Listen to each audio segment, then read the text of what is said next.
Hi, my name is Dale Orr. We're currently on my farm, Churchtown Farm, which is 2 miles from the village of Strangford, 7 miles from Downpatrick in the southeast of County Down. This is an organic farm of 330 acres. Currently we have 60 cows and we rear all our progeny through to beef. We have 400 ewes and again we finish all our lambs. Both with the cattle and the sheep we breed all our own replacements.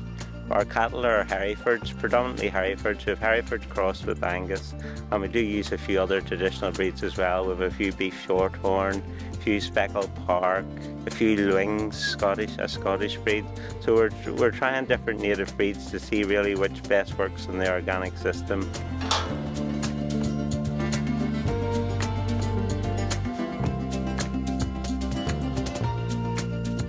So we're in this field's called the Island, and it's a multi-species sward. The multi-species is composed of cocksfoot and timothy, meadowfescue, plantain, chicory, red clover and white clover. The reason we're using all those varieties of grass is they're all deep-rooted. We would suffer from drought in the spring and the summertime. So with the deep-rooted grasses and the herbs as well, they're able to penetrate the soil and they can suck the water up from deep down. We've been using multi-species swards now since 2018. They're very good. We've found a number of benefits with them. The herbs work very well with the sheep here, because the anthelmintic properties of the chicory especially mean that we don't have to worm our lambs half as often. So we've cut basically parasite worming in half, which is very good. The deeper rooted nature of the grasses and the herbs is terrific because we're actually adding carbon to the soil because of the root structure within the soil.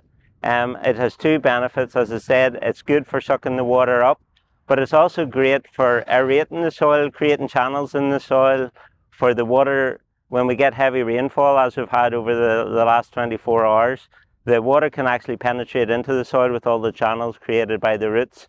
And this field traditionally had two very wet spots, one over there and one over here.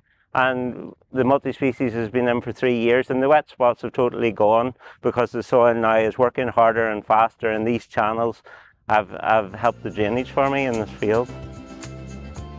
Here in Churchtown Farm we have 400 clin ewes. I work with the clin because as we're organic and our use of wormers and stuff is less, the clin has a natural resistance to worms, so we don't have to worm them. We keep the flock purebred, and it makes it easier for us to keep our replacements. We have a bigger choice. We converted the farm to organic production in 1998, and there was a bit of a challenge at that time because the knowledge of organic farming wasn't very obvious or very evident to us. So we had to discover how are we going to grow enough grass to feed all our animals on the farm. We wanted to grow as much grass as possible so we could keep as many animals as possible. Well, the secret for us was red clover, and this is a typical red clover perennial ryegrass sward.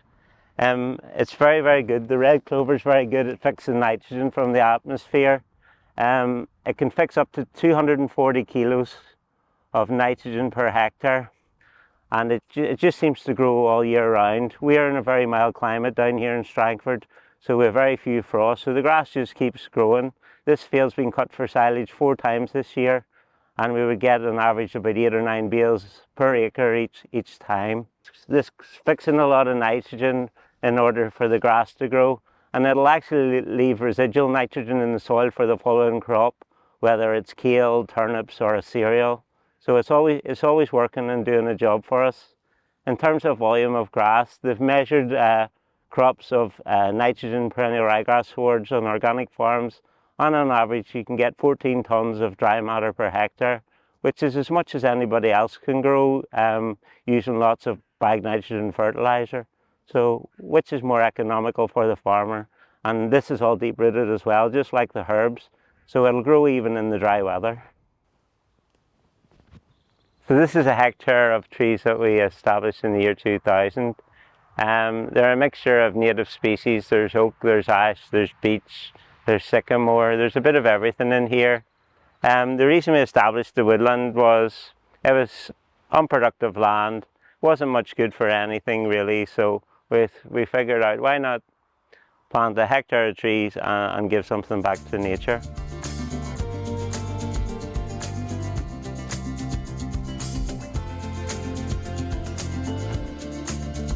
This rocky outcrop is typical of the land in this area. Every field would have a rocky outcrop. We're never far from the rock. Even the soil underneath, you have 2 inches of soil and then there's pure rock. The Department of Agriculture say this land is totally unproductive and is of no commercial use, but in fact it has a use. Whenever a cow has a baby calf and we want to put them out to the field because it's sturdy to keep the animal in the house, they're more likely to get a scar or some disease from being inside. So we put them out as soon as possible into a field like this with gorse, and whenever it's wet or windy, then the cow and the calf, they go into the gorse and they're perfectly sheltered and they're in a nice clean environment. We're very lucky to have this pond on the farm as well. As you see, there's quite a lot of birds on the pond. We have ducks and we have a family of swans. This pair have been on the farm for about 12 or 13 years now, and it's always a surprise every year just to see how many cygnets they have. Like this year they had 5, but one year they had 13, and it's always a bit of excitement just to come to the pond and see what's happening this year. In terms of the future, well, what are we looking to do now in the future? Well, soil is the basis of all agriculture. We've come to learn this. When we started farming, we wanted the best possible livestock, and our focus was totally on producing the best possible livestock. After the livestock, then we realized maybe we should focus on grass, produce as much grass as possible, because that is what you feed your livestock. But then we figured out, no, soil is what helps grow the grass. So if we can focus on getting the best possible soil on the farm, then we will grow the best possible grass, and this grass will feed the best possible livestock.